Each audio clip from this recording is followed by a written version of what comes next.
Data helps people reconnect to their natural signals. So a lot of these signals are things that we can hear naturally, but we've lost a lot of that ability. It's one super powerful mirror because the data doesn't lie. And I think that flies in the face of many people in our wellness world that say, well, why would you need a CGM anyways? You should just listen to your body. Well, what if the signals in your body are so blunted because of trauma, hypervigilance, the emotional component that food is attached to, with food being a drug?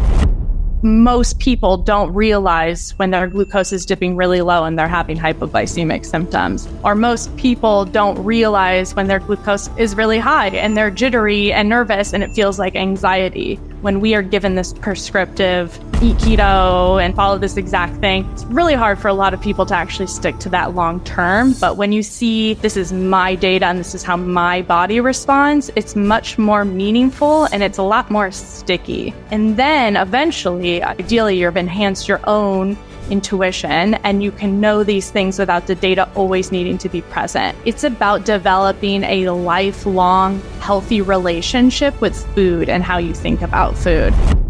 So a lot of times we think of it as punishment or like I have to be on this strict diet because I want to lose weight. But if instead we can reconnect to when I eat healthier, I have more energy and I can be more present and I can be a more loving partner and parent. Because when we build awareness, we naturally gravitate towards those things that are healthier.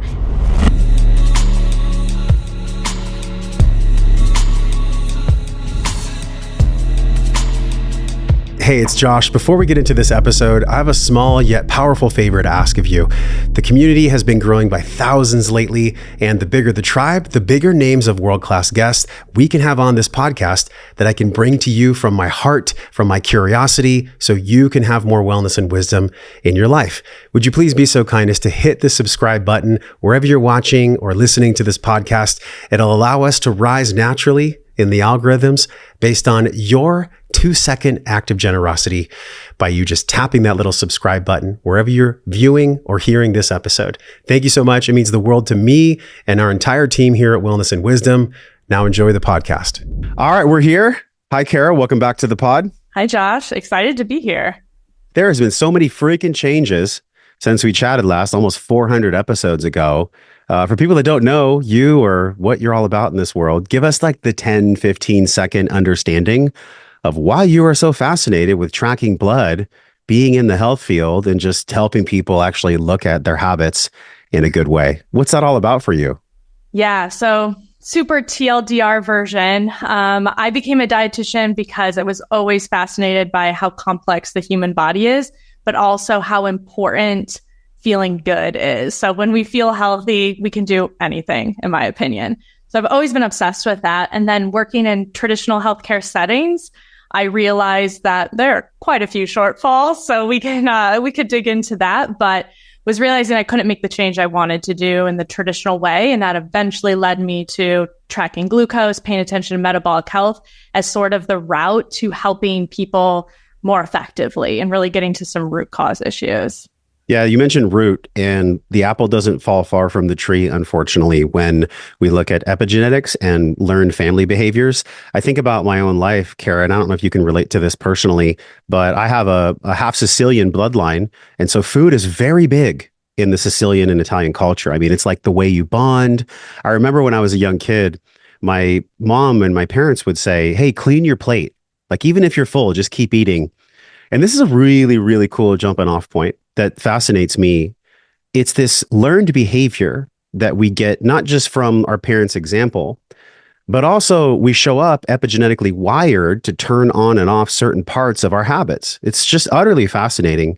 And yeah, we'll get into the science, and there's so much to unpack here today, but just on a personal note, what was it like for you growing up? How was food in your household? Was it fairly a healthy mindset? Was it unhealthy? What was that like for you? Yeah, it's really interesting because I was just talking about this yesterday because I don't have any kids now, but I want to have a family. And so talking about what things you think you did really well in your family versus what you might do differently and reflecting on those experiences. Similarly, something that I don't think is the best thing to do is like clear your plate.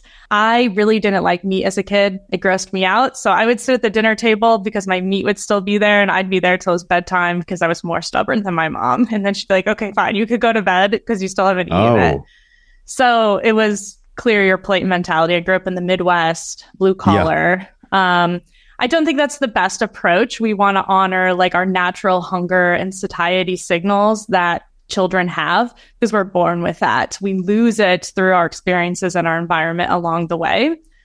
Some things that I do think were positive, though, is that generally what was in the household was relatively healthy, and there weren't a lot of labels on foods being good or bad, because that's the other extreme I think you can take incorrectly, is that we all know that kid from school that they had no unhealthy foods at their house, so they'd go over to their friend's house and just binge on all of the junk food that was around. So like that is Twizzlers and Little Debbie snack cakes and just all the stuff their parents weren't giving them.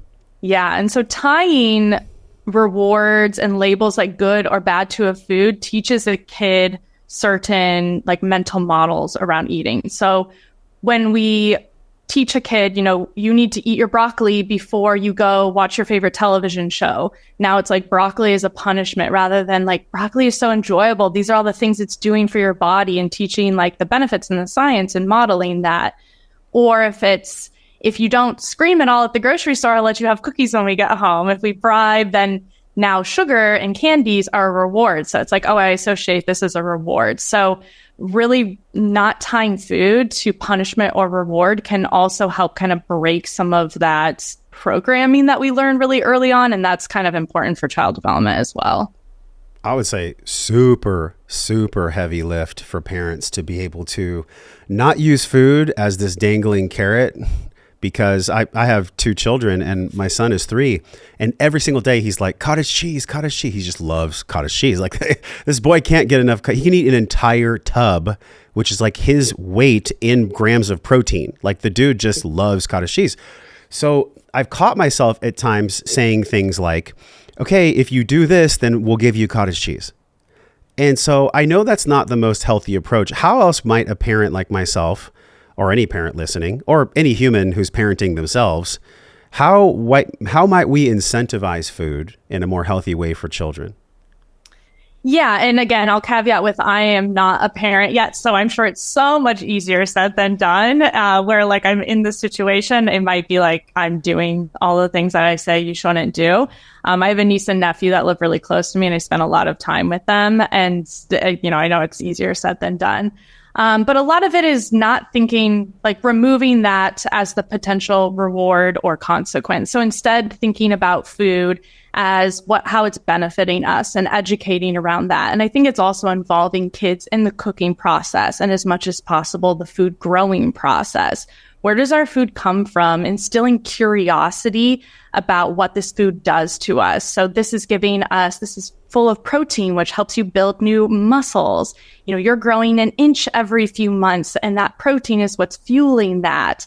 So kind of educating around these benefits to make food more enjoyable and fun and educational, rather than this tastes good, so I want it. And so you get it as a reward for something. So kind of disconnecting those two things. Do you see in your future that you would like to become a mom one day, or are you unsure? I really do want to, yes. Of course, there's some of those things that, well, it's not as out of your control as a female as it is as a male. Sure. Yeah, interesting, because I would guess that your advice and your experience would change once you have children, because it's really, really challenging as parents to not incentivize food. And I can see this being something that a lot of parents deal with. I wonder in my own life too, I never was incentivized by food, or I was never really taught anything about food, actually. I came from East County, San Diego, which for those of you that don't know, back in the 80s and 90s was like geriatrics and a lot of people that are pretty frayed on the edges. So consciousness and diet and nutrition was not forefront on the tongues of my parents, and God love them. They just truly didn't know. But if there was a magical way that you could wave a wand and just teach parents, because if we don't teach parents, they won't teach the kids, right? If we could teach parents some verbiage and some mindset around what healthy eating actually is, what would that be? Like if you could create a magic course that wasn't even in a school, by the way, because school's being completely ripped apart right now with the democratization of online education, and look what's happening with the Ivy League schools and all the controversy, and just there's some really crazy stuff happening in education, which I think is a good thing. But if you could wave a magic wand and teach parents how to teach their children of what healthy eating actually is, what would that be? Yeah, and I think that is getting parents to get back to in tune with their own signals as well. So we have to teach parents how to almost recreate what it was like for them to be a small child when we have those natural signals of what feels good. So we've lost a lot of our intuition on, I eat this, I feel an energy crash. I eat this, I feel better. I eat this, my head hurts. We've lost a lot of that connection, which we could tie together of eventually connecting that with data helps people reconnect to their natural signals. But I think that's a big part of what would have to be step one is building awareness in the parents themselves so that they can firsthand re-experience what they did experience at one point in time, but it's probably been so long that it's hard to remember, of how you can actually feel the difference of what is healthy eating versus not healthy eating. And it's about the outcome, right? So a lot of times we think of it as punishment, or like I have to be on this strict diet because I want to lose weight, or I need to go run on the elliptical because I need to burn 500 calories. It's this like restriction to achieve this outcome. But if instead we can reconnect to, when I eat healthier, I have more energy and I can be more present and I can be a more loving partner and parent. So reconnecting to how that can fuel better outcomes in your life, and then having that enhanced awareness of what foods do that for you. Because when we really do that and we build awareness, we naturally gravitate towards those things that are healthier. And it doesn't actually have to be so complicated as I think we've created it, where a lot of times those healthier things are the more whole food, low processed items, high in protein, nutrients, they're fresh, local as much as possible. And you're eating slowly and mindfully so that you're actually listening to your body when you get full, and then you stop eating when you're full. So a lot of these signals are things that we can hear naturally, but we've lost a lot of that ability. And then that's what parents need to probably reconnect to. If we could just wave that and like reset them to like back what their baseline was, I think then that would probably push some of the biggest benefits across the board. So what I heard from you in one way was getting really clear on what intuition and what somatic signals from the nervous system, the digestive system, the satiety system, the leptin and ghrelin that we all experience as human beings. Leptin being what is secreted when we are getting full, ghrelin being the hunger hormone. We talked about this on our last podcast. It's 397, so joshtrent.com/397 for a deeper dive into that. I, of course, want to go into science with you because that's a big part of your role with NutriSense. But on a personal level, I can reflect back to my life and remember so many times where I unknowingly would use food as a drug. And I think food, sex, money, social media, all of these things, if we're not mindful, they can be drugs. They can literally be drugs. And so the only way out of this is through it. It's not to lean on the CGM as the only tool that is going to fix your intuition and it's going to allow you to listen to your body. But it's one mirror. It's one super powerful mirror because the data doesn't lie. And this is why I love this good part of the wellness tech sword. Data doesn't lie if the technology is accurate. And I think that flies in the face of many people in our nutrition world or our wellness world that say, well, why would you need a CGM anyways? You should just listen to your body. Listen to your body. Well, what if the signals in your body are so blunted because of trauma, because of hypervigilance, because of the emotional component that food is attached to, with food being a drug? How do you start that conversation with your staff, with your company, with these hundreds of thousands of people now? It's maybe even 1 million. How many people has NutriSense reached at this point? Yeah, hundreds of thousands, not quite 1 million, but soon enough. You're getting there. Yeah, getting there. Yeah, and this reminds me of a conversation I had with a reporter a few years ago that really stuck with me, that she was like, I don't understand, like you're saying, why anyone needs this tech to tell them like if they feel good or not, or if they feel cruddy. And I was like, oh, well, that's like the connection in my head that's like, oh, you haven't worked with people one-on-one. Like you don't know that like most people can't do that anymore on their own. And that's just the reality. And when we've worked with now thousands and thousands of people, you see the same trends over and over. Everybody is a unique individual, but there are patterns that you see across the board. And one of the big ones is that complete loss of intuition, like you're saying. So most people don't realize when their glucose is dipping really low and they're having hypoglycemic symptoms. Or most people don't realize when their glucose is really high and they're jittery and nervous and it feels like anxiety. Or most people don't realize, when they're not sleeping that it's having this effect the next day, or chronic stress, et cetera, et cetera. So we have lost a lot of that awareness, and we're also in such a move fast society that it can be hard to pause and actually build that awareness and take the time to reflect. So often what data can do is put a mirror in front of your face and just show you some facts in a way that doesn't feel judgmental. And that's the other thing, is we have tied so much judgment and emotions to the number on the scale, your weight. That's a objective number. That's objective data that you can spit back at you, but it's not objective anymore, right? It comes with a lot of emotion. So this is a new metric that can really reflect your health back at you and a lot of these body signals that we don't have this like emotional tie to typically. So instead, it can be kind of this unbiased way to build awareness. And our brains are also hardwired for that immediate gratification feedback loop, right? So the sooner you can get some feedback on the action that you did right then, the better your brain can make that connection of putting two things together, right? And so with nutrition and health, there's often a very delayed gap. You could eat something every night for dinner and it's bringing your glucose up, it's making your sleep poor, and then you feel cruddy the next day and you don't know what the thing was or what's driving that.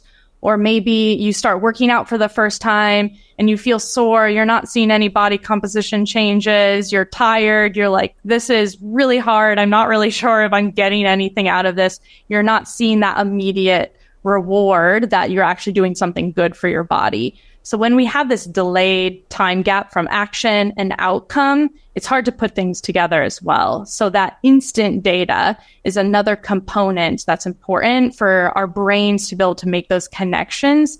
And then eventually, ideally, you've enhanced your own intuition and you can know these things without the data always needing to be present. For some people, It's good just like for accountability. Maybe you now know like what the signals are, and some people like that always to hold them accountable, but not everybody needs to train their system 24/7 for the rest of their lives, so to speak.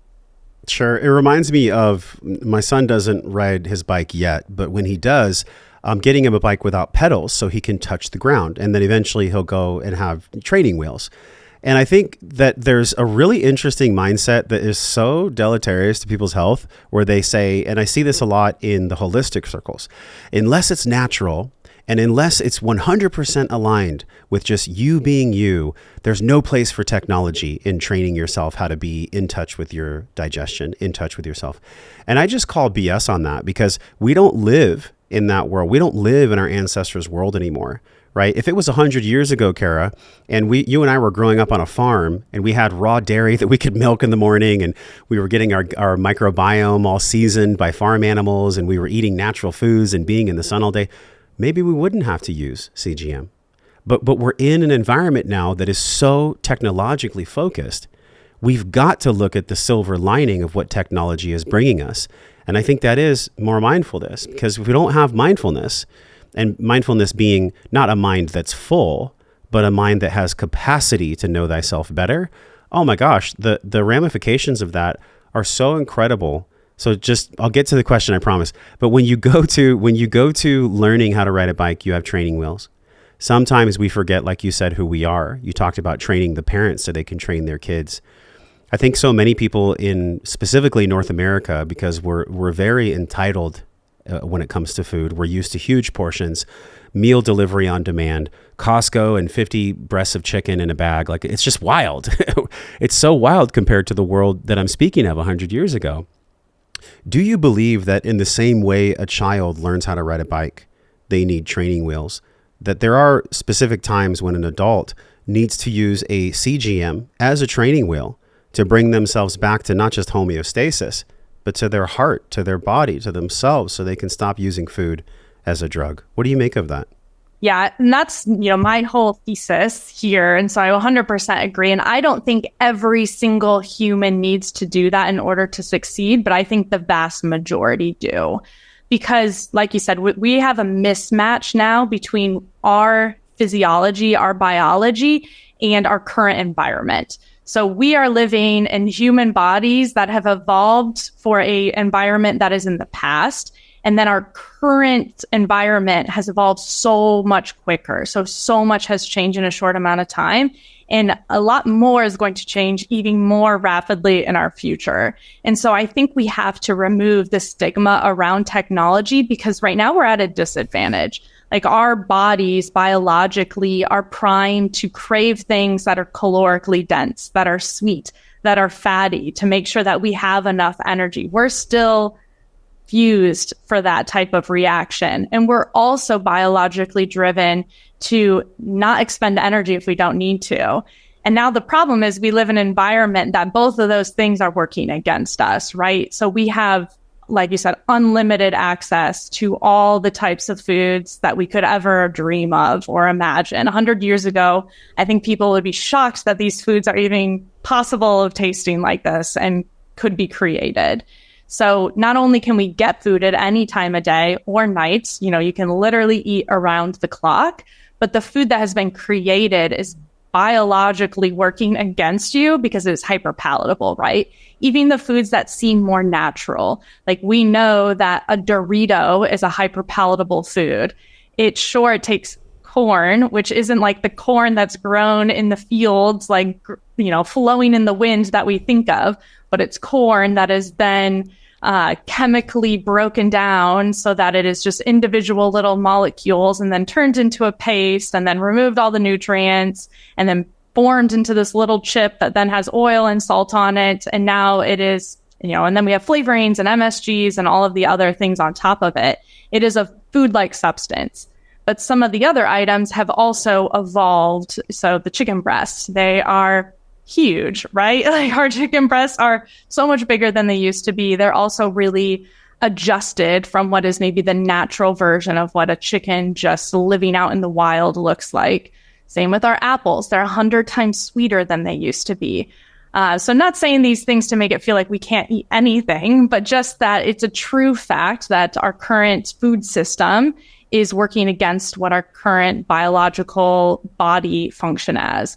And then similarly with the movement and energy expenditure, our bodies want us to be lazy. They are designed so that we don't want to expend energy, right? It's like, save your energy unless you need it. But now we literally don't need to move. We can sit on our couch, work from our couch, literally with our laptops on our laps. We can order our groceries. We can adjust the AC from our phone. We can call our friends from the phone. So if we want to just sit all day, probably for those who don't have kids, but sit all day on the couch, then you could, right? You don't have to move if you don't want to. So we have a lot working against us. And I think that's where we need to have some empathy for how hard it is actually to do these healthy behaviors. I think becomes a lot of judgment at, you're not disciplined enough, or how come you can't stick with the goals that you know are right for you, or why did you binge on those Doritos? Don't you know those are bad for you foods? Like, that's not helpful, because it is genuinely hard to stick with these things, which is why I think we need to support ourselves with the more tools in the toolbox to make it easier to achieve these things, the better. And that's where I think technology can really help you just be more successful. So it's not about using it as a crutch. It's helping you, it's a tool in the toolbox. Yeah, there's a picture of it on the screen right now. It's really fascinating. It's this little micro wire sensor that goes in your body. You stick it on, it's waterproof. And it literally, data-wise, tracks your blood sugar. I mean, it feels like the Jetsons, like science fiction, doesn't it? Are you ever just like, oh my gosh, I can't even believe this technology exists. It's so fascinating. I was introduced to your world by Rob Wolf. and he did Wired to Eat, which was a phenomenal book. Everyone needs to read this book. And he opened up my mind to CGM. And then that's when I found NutriSense. And I have to tell you, I didn't really believe it at first glance. Like, is this real? Can it actually help me? I was completely floored. A potato versus rice. A potato for me spiked me like 25 milligrams per deciliter more, sometimes even 50 if I ate that with another sugar source or carb source compared to rice. So, and we've all heard about, like, you know, the Chris Kresser method where you boil the potatoes and you let them cool and it's supposed to lower the glycemic index. It didn't work for me, y'all.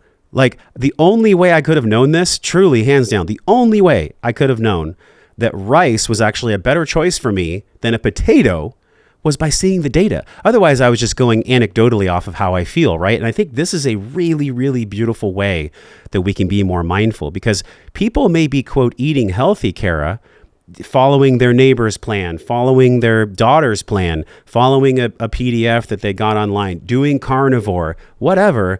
And like you said, it's not that we want to harp on people.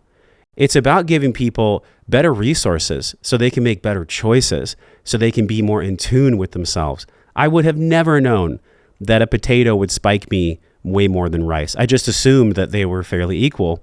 Have you found something like that for yourself? Like, what shocked you in your own experiments? I know you don't eat Doritos, but like, was it a smoothie? Was it rice? Like, what was one food that your CGM showed you was probably not the best choice for you? Yeah, and I actually have an example that is always top of mind of the opposite of a food I thought was maybe worse for me and ended up being perfectly fine, which was bananas. Like, everyone's like, bananas are the highest glycemic index fruit. I mean, which is true. That's a fact, but that's at a population level. Yeah, and they have fiber. And to your point is everyone is a unique individual. And what we have seen is that people have different responses to foods. So you might respond, better or worse to potatoes than rice, where somebody else might have the complete opposite response. We're this unique individual because of our genetics, epigenetics, microbiome, all of these factors. But for me, for whatever reason, I have barely any glucose increase at all to bananas. And it's higher for other fruit like strawberries or apples.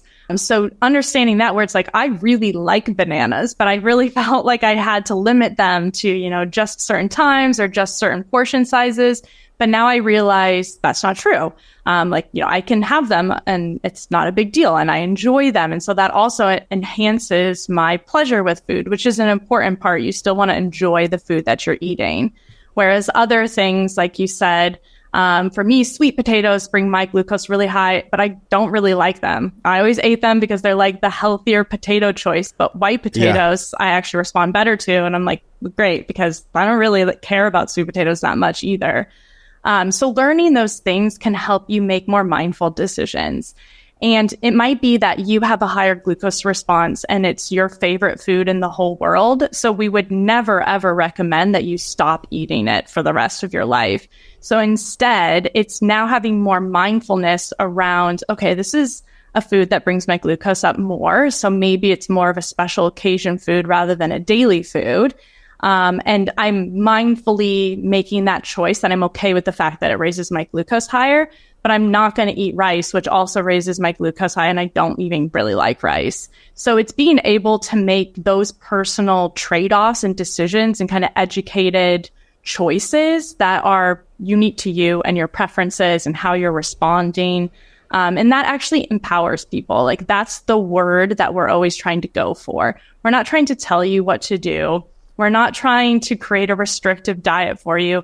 We're trying to empower you with information so that you can make better decisions, which leads to hopefully better outcomes in the long term and a more sustainable plan, right? When we are given this prescriptive eat keto and only do this thing and follow this exact thing, it's really hard for a lot of people to actually stick to that long term. But when you see this is my data and this is how my body responds, it's much more meaningful and it's a lot more sticky. So when people see that, it's a lot easier to be like, nah, I don't really I'm going to skip the rice because I know what it does to my glucose, and not because your doctor told you don't eat rice, that's too glycemic. Like you have two totally different outcomes in those situations. See, this is what's really fascinating to me too, is nutrient timing and glucose signaling dependent on physical load. And I remember when I was a personal trainer, I really didn't know anything about nutrition. I was just kind of faking it. And when I got to I trained people for 10 years. And when I got to the 7th or 8th year, I found Paul Chek's book, How to Eat, Move, and Be Healthy. And he talked about food rotation, diet, and nutrient timing, and actually giving yourself the spike that you need before physical activity or after physical activity. And I was all about that because that flipped the script for me. I thought, wow, okay, so you actually can eat the majority of whatever carbs you want within moderation, as long as you time them for activity. And I think that's really important because maybe this is something that people don't know that's super, super valuable for them. Nutrient timing and CGM. You will see that even if you go for a short walk, there's a research report that we'll link in our show notes today. And I believe it was from a college over 10 years or something. Don't quote me on that. But I know that the outcome of the study was that just going for a brisk walk after you eat lowered your glycemic index by 30% or more. Just a brief walk after you eat carbs. How have you played around with that? And can you unpack that from both scientific and also personal habits, the timing of nutrients combined with activity? Yeah, absolutely. And there's two big timing factors. One is with activity, and the other is just the time of day that you're eating and kind of our natural circadian rhythm there. So we can also chat about that. But exercise is one of those huge tools in our toolbox, right? So it's one of those things that you can lean on to help improve your glucose levels and metabolic health overall. So as you're mentioning, and this also, to take a step back, the bigger picture takeaway here is that there's a lot of flexibility in our approaches. So what people often think, black and white, especially when you don't have the data, is that, okay, I can never eat rice, had a glucose spike to that. Or I have to stay under 50 grams of carbohydrates because that's what I read somewhere about what, brings good metabolic health. When actually there's a lot of flexibility. So maybe it's, I can only eat rice on the days that I exercise. And if I missed my workout for whatever reason, I don't eat rice that day. So it's learning those tools so that you can be flexible and adaptable to the real life situations that are inevitably going to happen. What happens when you are out of your routine, when you're traveling, when you're sick, when you're in a totally different scenario? We need to have the ability to adapt appropriately and still stay on track. So exercise is one of those tools. When we work out, either it could be cardio, so like a steady state working out, you're going on a jog, you're doing some light exercise, or it could be something more intense, HIIT, heavy weightlifting, sprints, whatever it is, that is using a lot of glucose in the moment. So you're using up some of those glucose stores that you have in your body, which is essentially making more room for new glucose to come in. So we store glucose molecules in our skeletal muscle, and it's stored as glycogen. So think of it as kind of like the storage space for your glucose. And once that is filled up, then we store things as fat. And so we want to kind of utilize that glycogen storage space as much as possible. When we work out, we're clearing some of that because we're using it to fuel the workout itself, which makes more room for new glucose to then go and be stored there. So that's a big component of why exercise is so beneficial. And then the other component is that it makes us more insulin sensitive. So when we are working out regularly, those muscle cells are more sensitive to insulin, which means when our glucose goes up and our body responds by releasing some insulin, it's able to listen to that signal well. So it has good communication patterns, essentially is how I describe it, and is able to bring that glucose down quickly and appropriately. So we're able to basically maintain homeostasis really efficiently. So it's like a well-oiled machine when we have that good insulin sensitivity. And the act of working out and using our muscles regularly, even if it's kind of that more mild workout or more intense, helps to build that insulin sensitivity. There's one more thing that I'm fascinated to, and that is the dumping of liver glycogen, right? So I'm curious the timing on that. I've heard 10 minutes, 15 minutes, 30 minutes, depending on the volume. What's your heart rate? What kind of load are you doing? But the liver can be emptied as well. So would a good workout, a solid workout, for someone to start, just be focusing on some cardiovascular training and then doing the carbs pre or post workout? Or depending on where you are, are you looking to actually completely empty the liver and the skeletal muscle as well? Yeah, so it's complex in like the glucose homeostasis and all the pathways. The liver can like infinitely make more and more glucose through gluconeogenesis. So in really intense exercise, so we see this a lot with like CrossFitters or people who are performing at a high level, they're seeing a big glucose spike while they're exercising at that intense level because their liver is dumping out glucose to directly fuel that workout. So it's getting used up immediately, and it might not even be the glycogen storage form. It might be new glucose that the liver is producing to give it energy. And so it's important for people to know if they do see that glucose spike during intense exercise, that it's a good thing. You're fueling the activity that your body needs the energy for. So it's a lot different than having a glucose spike while you're sitting on your couch and eating some food, and that energy doesn't need to be immediately used. So that's one component of it. But if somebody is just getting started with exercise and they know that this is, a healthy habit that they want to do, it's cheesy, but I always say start with the thing that you're most likely to stick to. So the thing that you like so that you'll do it consistently, because what we've seen is consistency is where you're going to see the biggest outcome. So if that's just gentle walking, that helps too. But if you're dedicated, you're focused, and you want to know where's the best place to start for metabolic health, I would actually recommend some strength training. So building up that lean body mass, because what we see often is that early stages of insulin resistance. So basically the opposite of insulin sensitivity, when your body is not understanding those signals from insulin as well and not doing the reactions it's supposed to when insulin is released. So early signs of insulin resistance often starts in the muscles.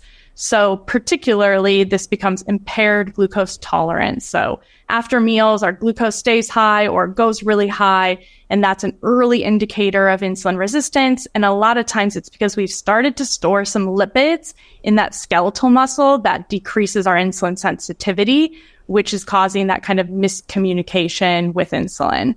So when we can make our skeletal muscle in better shape and build up that lean body mass, get lots of skeletal muscle and start to do some strength training, we usually see the quickest improvements in some of that glucose control and insulin sensitivity.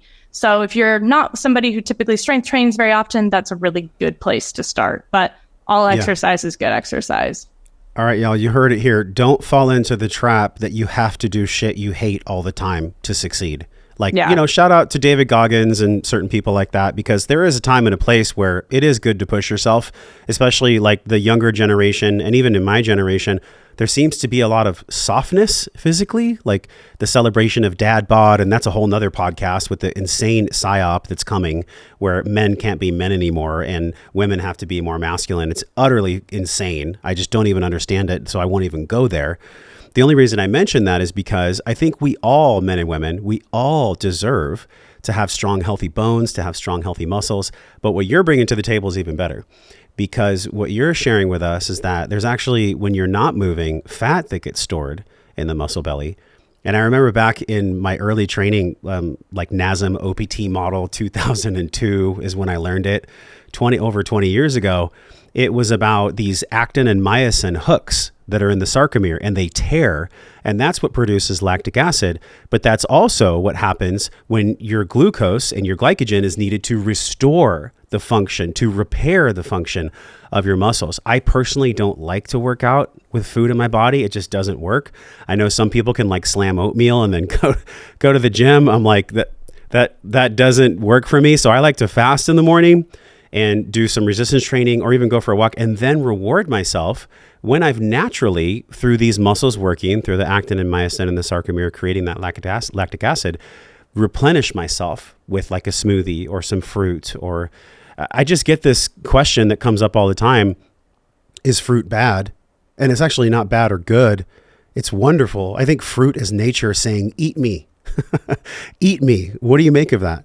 Yeah, 100%. I do not think fruit is bad, but I think everything is situational. And it's very rare that I'm going to put black and white rules on things. I mean, sometimes things are explicitly like good or bad, but with fruit could be bad if you're juicing it 5 times a day and eating excessive amount of fruit.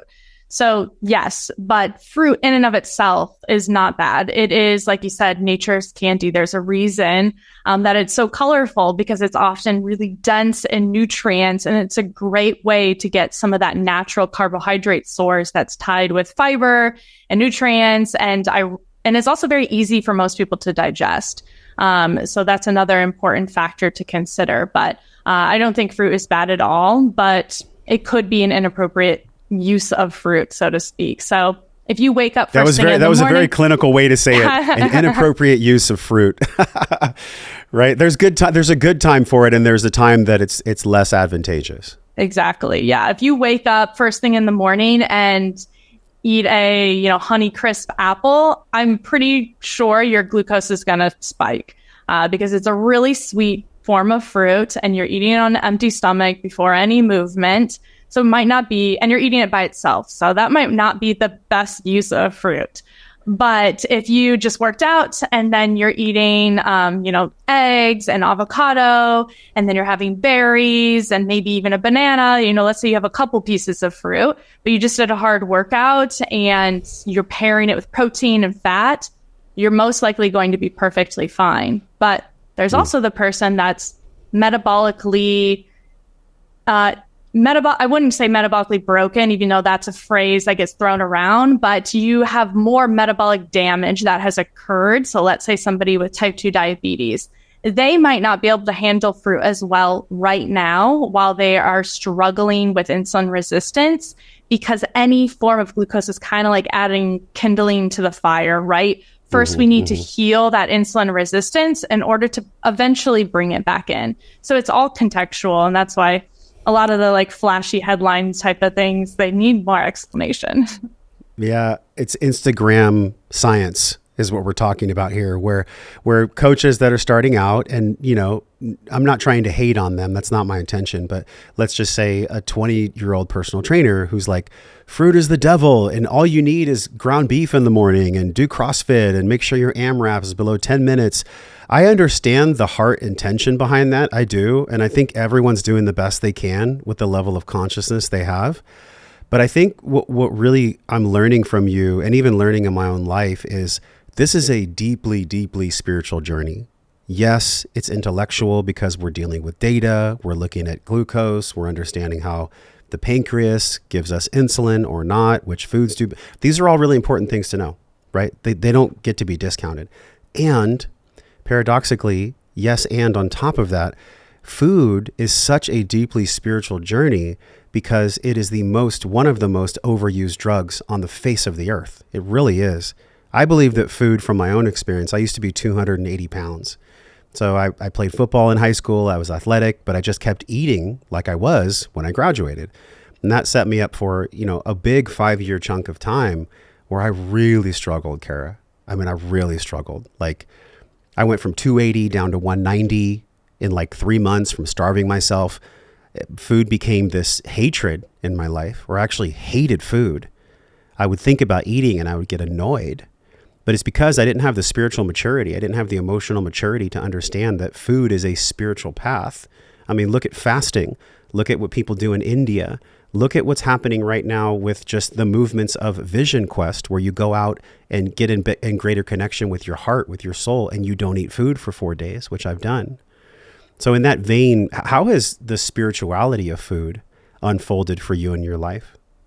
Yeah, it's a hugely important topic where it's food is emotional, like you're saying. And the complex part about food is we all have to eat. Right? So it's not something that we can just escape, or it's not something that we can create some sort of restrictive short-term thing to achieve an outcome and hope for the best. It's about developing a lifelong healthy relationship with food and how you think about food. Because if we're not trying to develop that long-term healthy view towards it, then we're inevitably not going to be successful, because you have to eat for the rest of your life. We're stuck with food. So it's about figuring out how to live in harmony with food.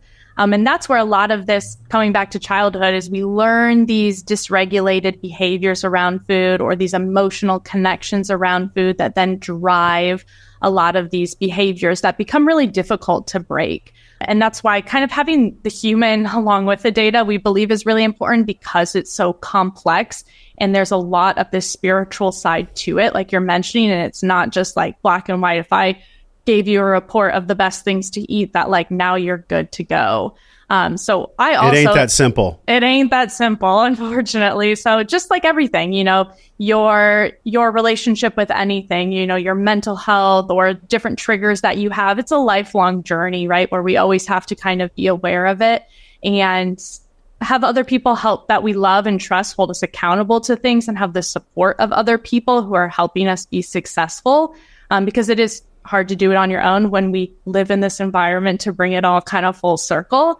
It makes it more challenging. But my story, I had a similar effect where actually the CGM for me really helped me break some of these mental barriers where I've never been overweight. And so a lot of people are like, oh, you don't know what it's like. But that doesn't mean I always had a healthy relationship with food. So when I got into nutrition, a lot of dietitians actually have a similar story. I developed what is called orthorexia, which is like an obsession with being healthy. And so if something wasn't healthy, like completely healthy, I didn't want to touch it. And so inevitably I'm losing weight, but not because in the traditional sense of anorexia that I want to be a lower weight, but because of such a fear of things being unhealthy in my body that then it's like, no, I can't eat that. No, I can't touch that. No, like, you know, it's too late in the day to eat, or all these rules around food. And I became obsessive where I'm thinking about food all the time, and it becomes exhausting, as I'm sure you can relate to. And then you start to hate everything about it. And then that led to, like, you know, eventually a few years later, kind of a tendency to restrict, and then have like a binging type of moment where it's like, oh, maybe I had a drink or two with friends, and now I don't have this ability to be as disciplined as I am naturally. And so I ate the entire tray of brownies, and now I'm crying and yelling at myself. So like this was a really real cycle I went through that I know I'm not the only person, which is why I'm willing to share it, because I know it's a story that many people can relate to and can experience or have experienced. So obviously, it takes a lot of work to kind of get through that. I have been able to like work through that. And the CGM was one of the tools. And this was before NutriSense was even existing. This was when I was just doing my own kind of self-improvement journey, self-exploration journey. And it, like I said, that weight on the scale became obsessive. And now it was a new number that didn't have that emotional tie, where it's like, actually, I think I've eaten enough. I'm going to have one brownie. I'm not going to have 8. Because I'm going to take a pause. And it just helped to disconnect that for me, at least in that moment of I'm binging because I never get these foods and now it feels so good. And it's that reward dopamine. It allowed me to pause and reflect a little bit, to be like, I can see actually that this is all I need, and I can pause and feel the fullness and like step away. So it just like helped me to detach from some of the emotional triggers. But that journey for people, relationship with food, is complex. And I think I would go ahead and say majority of people have struggled with some sort of relationship with food. I think it's, you know, more common than not. And I don't think a lot of people talk about it as openly as we probably should. I'm having a memory come through from Wired to Eat, one of my favorite books. So shout out to Rob Wolf. And there was a story. He was getting paid a large amount of money when I think he first opened up his CrossFit gym. And he had a CEO, pretty high profile client. And the guy kept eating ice cream at night. He could not break his addiction to ice cream. And they went back and forth for a while. And then finally, Rob looked at him and he said, so what is this all about for you? What are you getting? What kind of reward are you getting from eating this ice cream every night at night?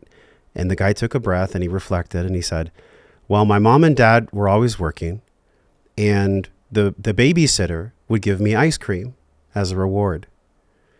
Because I think all human needs are universal, right? We want to be loved. We want to be accepted. We want to be part of a tribe. We want to feel safe. And so that ice cream became something that he felt safe from. And so here it is, decades later, he's still repeating that same safety behavior, but it's actually pseudo safety. It's not real safety. And this is what I learned, and you've already touched on this, Kara. It's not, when you use food as a drug, it may be perceived in the moment as safe, or it may be perceived in the moment as something really calming to the nervous system, because it is, but it's not sticky like you mentioned. It's not sustainable. You're going to get not just glucose spikes, you're going to get wavering confidence in yourself, because the only way we can be confident is by keeping the promises to ourselves on a regular basis. It's this integrity piece tied to the spirituality piece. What do you make of that? How is that story unfolded for you now? Can you look back on the earlier version of yourself with compassion for what she went through? Oh, yeah, absolutely. And then in that moment, there's so much lack of compassion, afterwards. And this is very common where it's like, I can't believe you did that. Like, now you have to start over because you went on this binge. So now you need 5 days of, being really good to make up for that. And there's all this shame and negative self-talk. But you can look back on that and see why you were doing it, right? With like the lens of compassion for a friend, of you were doing this because you needed to control something. Like this was your lack of control that you had as a child that now you need to control what you eat because this is one thing you can control. And then there's these triggers. So it's having compassion for yourself. But I think as you mentioned it, a lot of it starts with being able to pause and have some awareness. So similarly as your story at the CrossFit gym, he had to have that connection of, wait a minute, why am I doing this? Building this awareness. So sometimes somebody talking you through that or taking the time to identify the behaviors that aren't serving you and trying to reflect on, why might I be doing this? What are the triggers that are causing this? Or what is the story that has led me to this moment? Having compassion for that, as you mentioned, but it's really hard to turn the next leaf if we don't have the awareness in the first place. So that's where it all starts. And again, data can build awareness, but it's not the only tool to help you have that awareness ability. It's pretty powerful though, because we're on our phones, I don't know, 100, I think it was like 100 or 150 times a day that the research shows people check their phones. So it's there, like the phone's in our hands anyways. So we may as well check it when we're checking our other stuff. And by it, I mean ourselves. Because I'm with you. Like if we can increase our awareness, then there can be the agency of choice. If we're just running around with a chicken with our head cut off and we're at the mercy of modernity, then the Doritos at the checkout line look pretty good because you haven't eaten all day and you're not aware of where your glucose is. And I find this utterly fascinating because it seems like there's camps in the nutrition world. Have you felt this? Like there's the keto camp and the carnivore camp and the vegan camp. It's very really, like political, almost dogmatic. Yeah. I think it's because it touches upon this part of the psyche that essentially is, I identify with this tribe. And so if there's a new set of rules or a new way to be, and it goes against my tribe, then, I'm just going to go ahead and with my cognitive dissonance, kick that out. But what's really cool and what I'm really curious about from you and from NutriSense and really what the essence of monitoring your blood sugar really means is that when you can take a breath, when you can take a pause, and you can actually look at what's truthfully going on in your life because the data doesn't lie, then you can make a better decision. You're essentially blessed and empowered with the agency of choice. And this is like the really deeply spiritual fulcrum that connects all of this together, because health and wellness is an inside job. It's a state of mind, but we must train our mind through increased awareness, increased consciousness, that'll actually give us the sustainable behavior change so we can use technology as a tool and not a crutch. Absolutely. And that's the key word over and over is empower people, right? Empower people with the knowledge and information to make the decisions that they deem best or make the decisions that they want to make. Because we can never make everyone do something. Like you can't make anyone do anything. You really can't. It comes with, your internal agency. You have to make the decisions. But I want to empower people with the most information so that they can make the best decisions for themselves. Because even though we don't have a problem of not enough information, like we live in an age where there's a lot of information, we have a problem of lack of good information.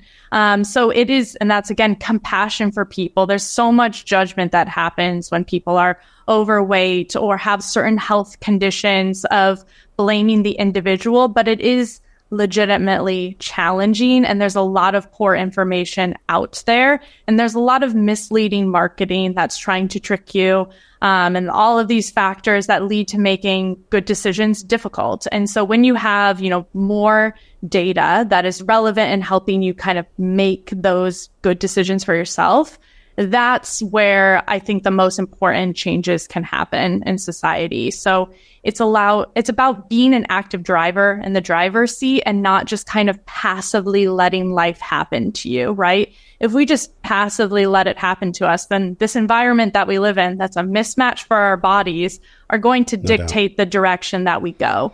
And that direction, I can tell you, is obesity with diabetes and cardiovascular disease and dementia. Like, that's what the current environment is going to push you towards if you become passive rather than an active driver.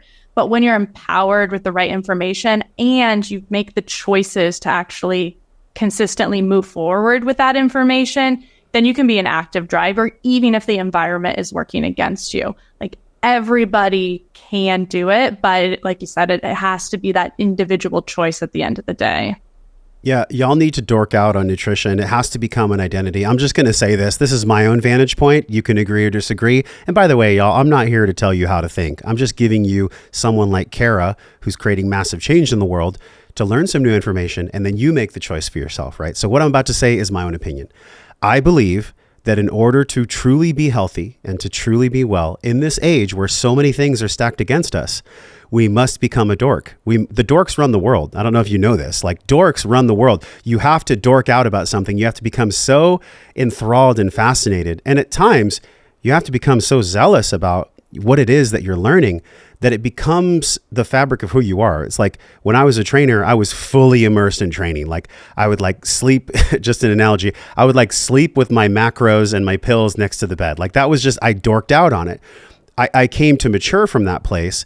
But I think all of us get to really look at, are you kind of dabbling your toes in your own health and wellness, or are you all in? Have you jumped into the edge of the pool, and are you swimming, and are you just enveloping yourself with this knowledge and this information? And are you inspired, and are you curious about what the truth is for yourself when it comes to health and wellness and nutrition?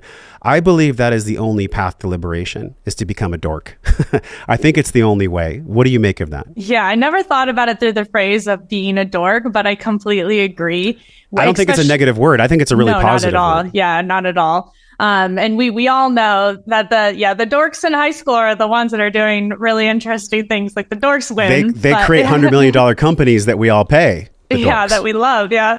But the identity piece is super important, like you mentioned, where when a habit, so to speak, becomes part of your identity, that's when we know it's the ultimate level of stickiness. So it's much different to be like, oh, I have to go to the gym because I'm supposed to work out 4 times a week, versus I'm the type of person who does some type of movement every day. I'm that type of person. That's part of my identity. Like, now it's not, should I go today or not? I don't know if I really feel like it. It's no, this is who I am. It's part of my identity. And it takes a while to get there, but that's when we know it's going to be super, super sticky, because it's hard to then disidentify with that type of belief. And so when we can get there, that's the ultimate goal. And so it's leaning in, and there are stages of change. Pre-contemplation is I'm not even thinking about it, right? Contemplation is I really should meditate more, but I don't know. I haven't really done it.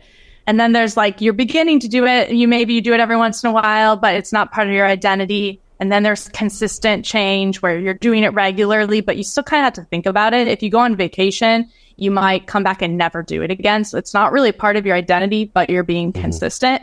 And then eventually we get to identity. So it's a journey. It's not easy work to make that part of your identity, but I do think that's the ultimate goal. But I bet if you got everyone on their deathbed and you asked them if there was a few things you could change about your life, one of them would most likely be, I would have cared for this vessel more. I would have cared for this body more. And it's not to ruminate on death that I bring this up. It's we're not going to make it off earth alive. We're all going to the same place, wherever that place is. And so if we can be mindful, using technology or not, I mean, we're here to talk about the mindful use of it. So I think it can be really, really freaking powerful, really powerful. But really what we're talking about here is when you live your life, what is it that you're here to thrive for? I'm sure you get people that come into the NutriSense community. One of the things I love about the community is they actually work with a human, because information without emotion is just nothing, right?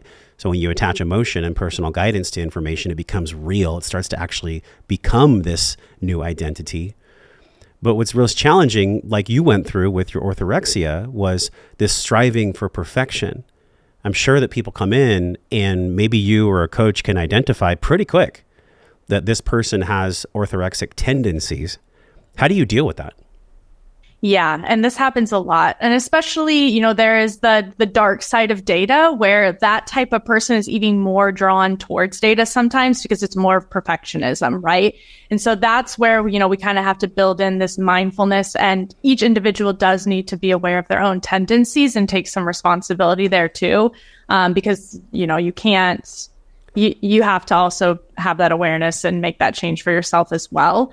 But when we do see those tendencies, and actually with everybody, it's leaning into that flexibility element. And this is a huge reason that we include humans in the service. Most people don't do it because it's hard and it's harder to have that human workforce.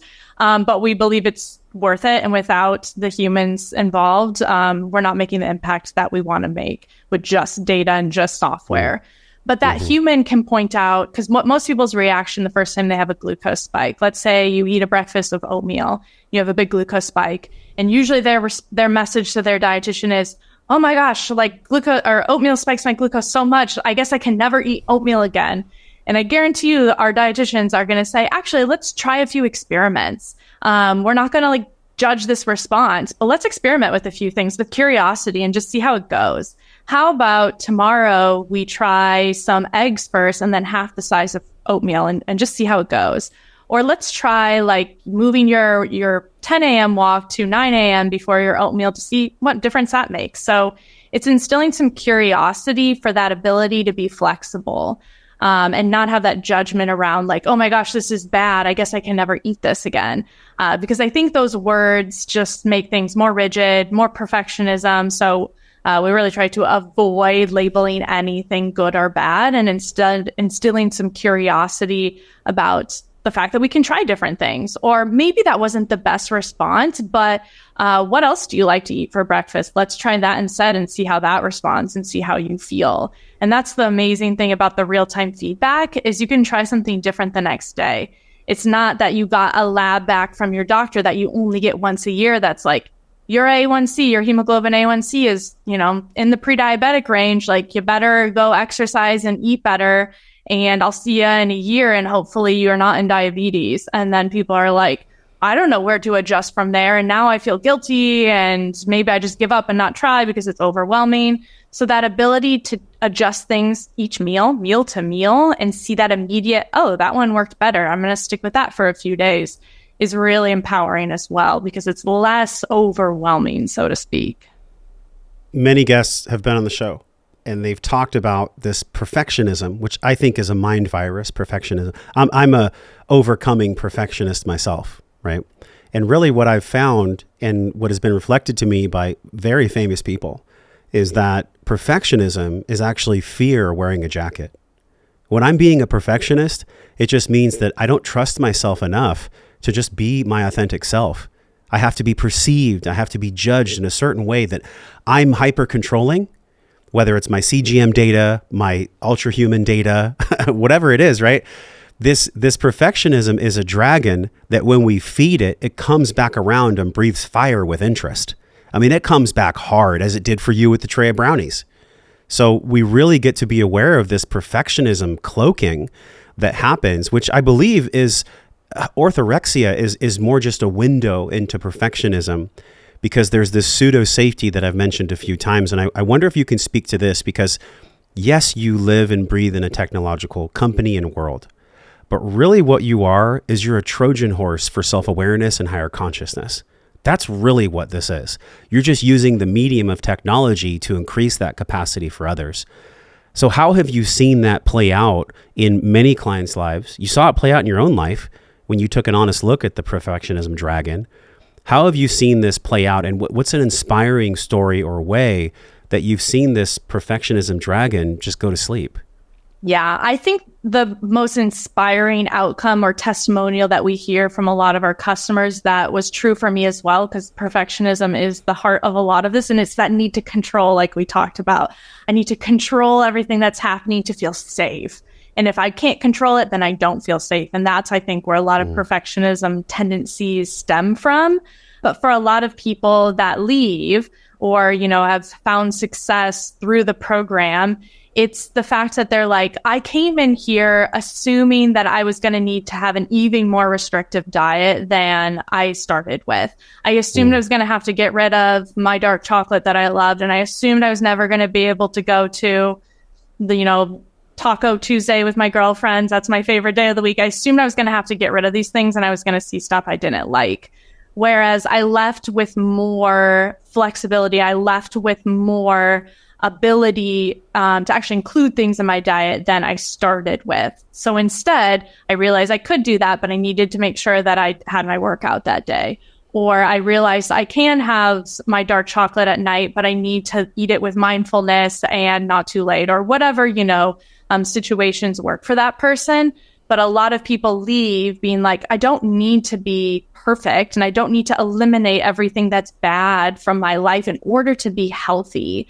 But instead, I just need to know what works for me in different situations and to make good decisions at different inflection points. So I think for a lot of people that releases that sense of like, I have to be perfect in order to have good health. And like they want good health. That's the thing they want to control, but we don't have to be perfect to be there. We actually just need to be consistent, right? And so that's the big thing again and again is that when we're not perfect, because we're always going to have moments when we're not perfect, it's about accepting that, being compassionate towards yourself and getting back into your whatever routine, that you missed that day or weren't perfect on, getting back on it the next day. Because we also have this tendency to be in this all or nothing mindset.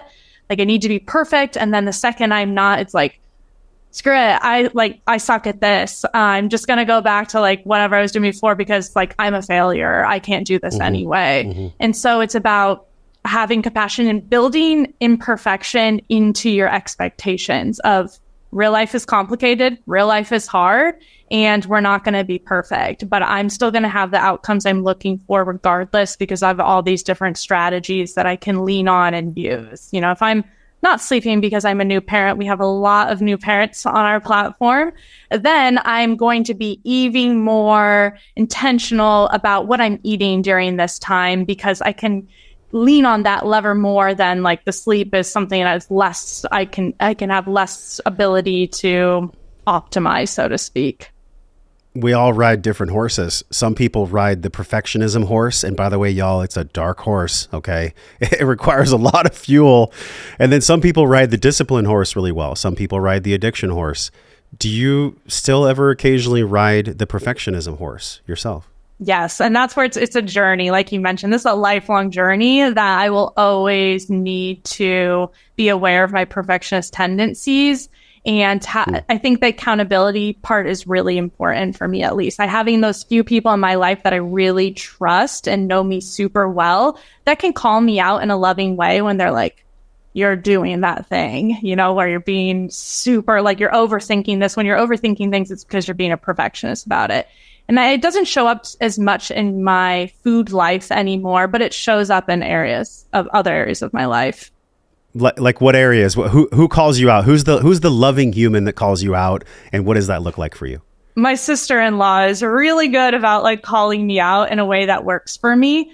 So it might be like, right now I'm deciding if I want to buy a certain type of home or if I want to move and like rent and have that flexibility, like life decisions that are big decisions that should be thought through. But then there's a level of overthinking and perfectionism that can happen because I want to pick the perfect thing when it's like both things might be good. Just pick one. So she's good about being like, I think you have gotten to a point of diminishing returns and maybe you could pick one at this point and either would be perfectly fine because you've done a lot of work to think through these options. So like that's a very real example that we have that dynamic that works well. So that also requires being vulnerable with the people that are close to you and telling them the things that you struggle with. So you can have that kind of ability To have somebody kind of help you stay accountable, because it's hard to do everything on our own too. Oh yeah. Plus vulnerability is a skill and a muscle. And I'm sure once enough data shows up and one of your dietitians is working with someone, eventually that client's going to have to be vulnerable. Eventually, right? I mean, all roads lead to vulnerability eventually. And so when it finally gets there, there's just such a skillfulness that has to happen in a coach-client setting. There's such a skillfulness. Like, that dietitian really has to know how to handle what's coming up for the client. Can you speak to that? Yeah, it's a huge part of being an effective counselor or health professional is not just like the science, the like nutrition, but it's also like the human side of things, the behavior side of things, the connection, and like the how. And so, we practice what is called motivational interviewing, which is helping people identify like what is important to them and keeping that front and center, because you can't just tell someone what to do. Like I said, you have to find what motivates them and help them create that identity around it. But it's also having that gentleness, especially with food. And so especially with obesity or eating patterns, there's often a lot of shame and a lot of traumas that come from that. So there's a really high percentage of patients who undergo gastric bypass surgery. So the surgery to kind of, remove a big part of your gastrointestines in order to lose weight. And a large portion of those patients that undergo surgery have a history of either being physically abused or sexually abused as a child.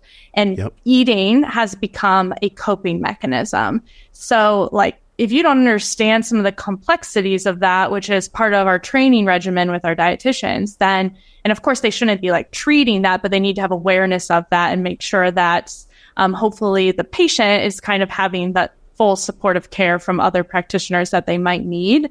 But that's a big part of the picture. It's not just this like one thing that affects our weight or our health. It's this holistic view of all the different aspects that have an effect on us. And that's our mental health, our history, our traumas, but also like our environment around us, who you live with and what their habits are like. And it's the whole holistic view, which is why now we offer like video calls, because it was too complex to have these conversations over chat, which is what we started with. So being able to kind of like have that longer, deeper conversation stretch over time is something that we've just been doubling down on because of all of this.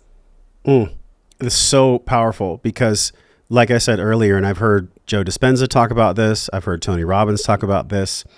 If you just take information and knowledge and you don't attach emotion, specifically energy and motion, emotion and human connection, it's essentially just mental masturbation. It's just information. I mean, all the information to transform all of our lives exists on Google. All of it. It's all there.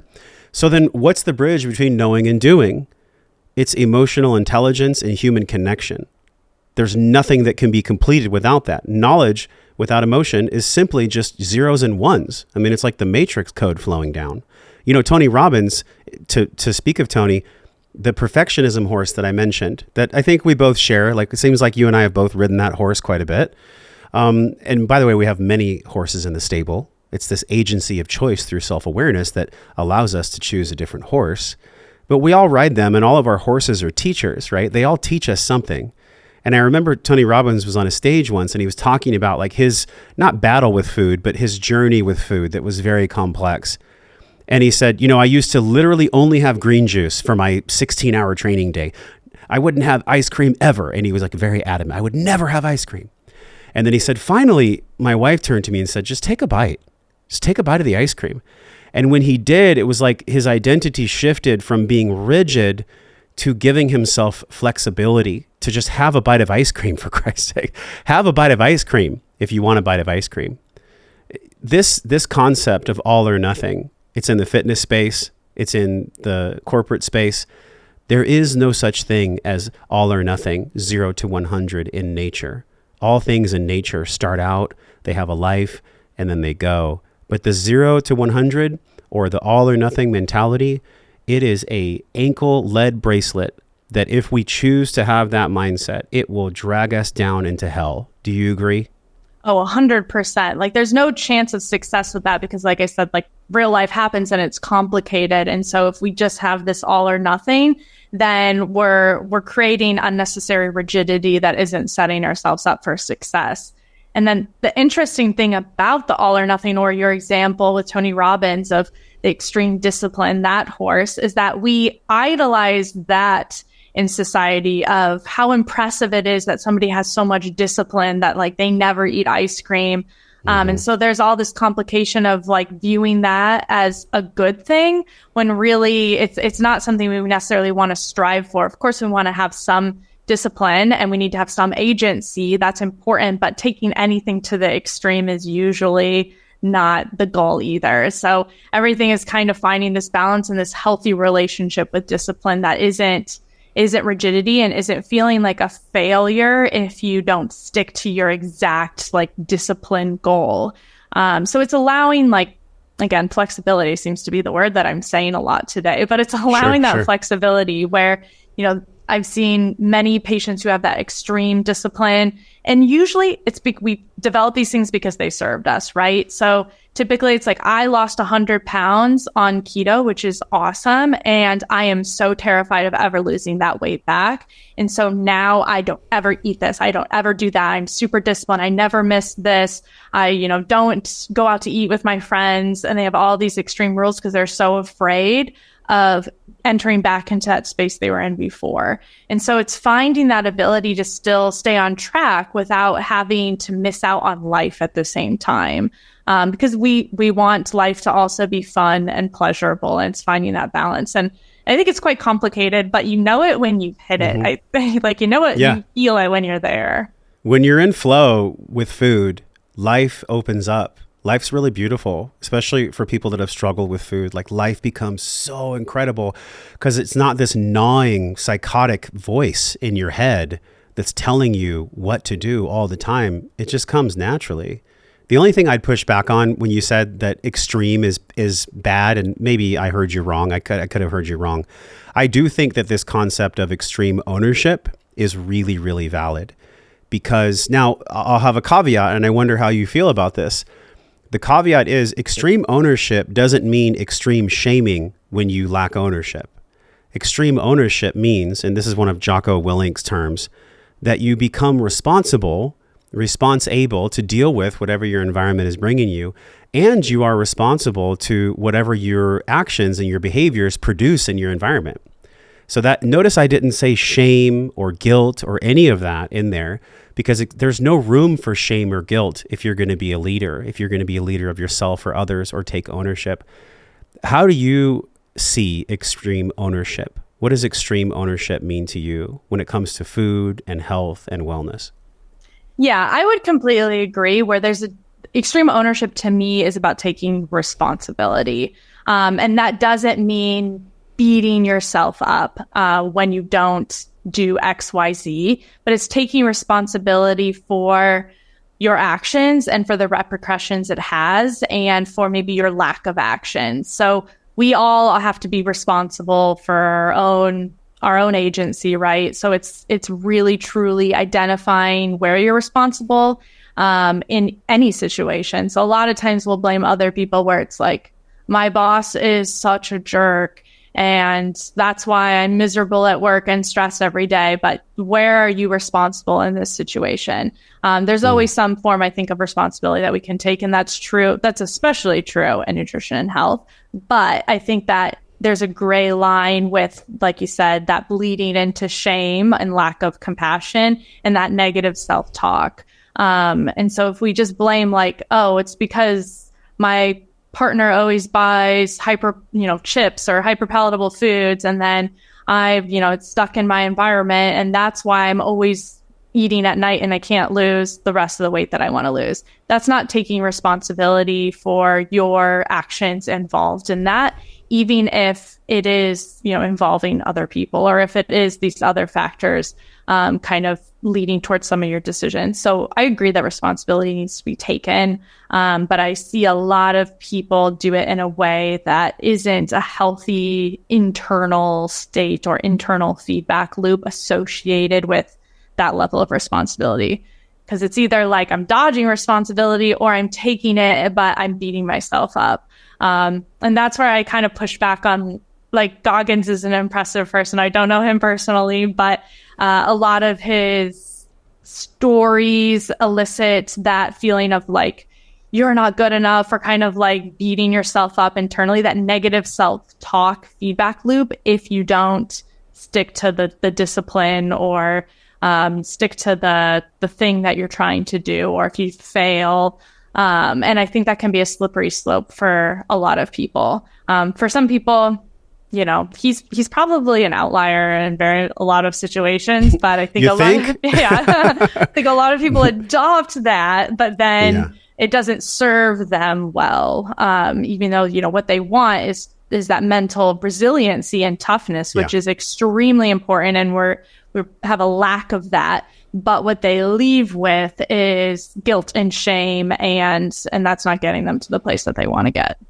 Yeah, I mean, again, I'm not here to slander anyone. Everyone is open to feel and think the way they would like to. I'm just here to present different info. And by the way, y'all, none of this is medical advice, right? Obviously, the things that we're talking about are very sensitive things. So it requires you to take ownership of your life and start actually using the tools, or to quote Rob Wolf, put on the sweater and see if it itches. You know, like, go and actually try the CGM. It's on the screen right now. Just head over to joshtrent.com/NutriSense and use the code WellnessForce for $50 off your first order. I talk about Goggins because he is this outlier, and I think he really is of service to men that need a swift kick in the ass, to say that brutally. And a lot of men need a swift kick in the ass because we've become very soft as a society. Now, is that a sustainable fuel source? No, it's not. I don't think that shaming and saying, stay hard, bitch, every day is a good way to speak to yourself or a good way to speak to others. I think that there are different masters and different leaders that come to us on our journey of evolution, of knowing who we are. Like this whole podcast, we've been circling around this concept of knowing ourselves, right? Knowing who you are, knowing your body. But I think what everyone gets to be careful of is, whether it's Goggins or anyone else who's very extreme in the way that they live, is to notice that they're just a character in the theater. They're just swimming around in the cosmic soup with us. They're an actor on a stage like we all are. And at the right place and the right time, he can be very inspiring and motivating to someone that may be very in the depths of grief or sadness, or the worst would be apathy, right? If you look at the Hawkins scale, apathy is the lowest frequency emotion that we could ever feel. Actually, I'm sorry, it's shame. Shame, and then apathy, and then guilt, and then fear. So to round out a wonderful conversation, which has been a mixture of spirituality and emotional intelligence and science and wellness technology. Like, these are all things that I love. So this is super fun for me because I'm a dork. And if you're with us still, then you're a dork too. So celebrate that. Dorks run the world. I wonder how you see your life now compared to when we interviewed 400 episodes ago. You know, I asked you this question many years ago, and it was, how do you thrive? What is your definition of being well? How do you understand wellness? So how has the wisdom that you've embodied over the past 4 or 5 years, how has that changed the way that you define wellness? In other words, how do you live your life well? It's a great question. It's a good reflection moment, I think, for everyone, probably. For me, I can't remember what my exact answer was, so I'll be curious to listen back to that to see how it's changed. But a big component of wellness now that I'm not sure I was doubling down on quite as much is having that purpose front and center. So finding that thing that lights you up and that feels like you're adding meaning into the world, and making sure that's front and center in what you're doing. So I see that as kind of like the action item in the middle, and then around it is making sure then I am well equipped to serve my purpose out. So that to me is making sure that I have close friends, that friends and family, that I have community and connection. It's making sure I'm fueling my body with the right food so that I feel good. It's making sure that I'm always moving and being active. And for me, I like to try new activities and test my physical capabilities and learn new skills. And I think learning new skills and challenging yourself both physically and mentally in that combination is an important part of that kind of holistic? How do I kind of basically make sure that I'm finely tuned in order to serve out my purpose? So it's all of those elements, my mental health and my sleep, all these components of wellness, but at the center so that it is like fueling that ability to bring my purpose into fruition, which I don't know if I quite thought about it like that several years ago, but I'll re-listen and double check. So what is your purpose? My purpose that I feel very, very strongly about, and this I don't think has changed, is my clarity around the fact that this is wellness, is empowering people to live healthier lives. So it's really being a truth seeker and also bringing that to as many people as possible and helping them make better decisions. And so that is super crystal clear to me of it's about empowering people. Maybe at one point it was about like actually making everybody healthy, where it's like, again, they need that individual responsibility and choice. And before maybe it was like a specific solution or specific thing to solve, but now it's very clear that it's about providing that information and guidance so that people can make, whatever decisions that they're going to make, but it's at least giving that an empowerment. Well, to end the podcast, if you do the same thing you've always done, you'll get the same result you've always gotten. So share this podcast to somebody that's been struggling with their weight, struggling with their metabolic health, just struggling in general, really, because on the screen right now is something that we teach in the Liberated Life Tribe, Kara, and it's this pentagon. And at the bottom of the pentagon is physical. Then on the walls is mental and emotional, and the roof is financial and spiritual. And I don't care who you are, we all signed up to master these things because we're here on earth. Otherwise, we wouldn't have signed up for it. And anytime you start doing deep work on one of those 5 sides, so in your case with CGM, it's the physical. No matter where you start on one of those 5 sides, you're always going to get to the same place. And that is more wholeness, more wellness, more completeness. So thanks for being here with us on the show. Until I see you again, I'm wishing you and wishing all of us love and wellness. We'll talk with you soon.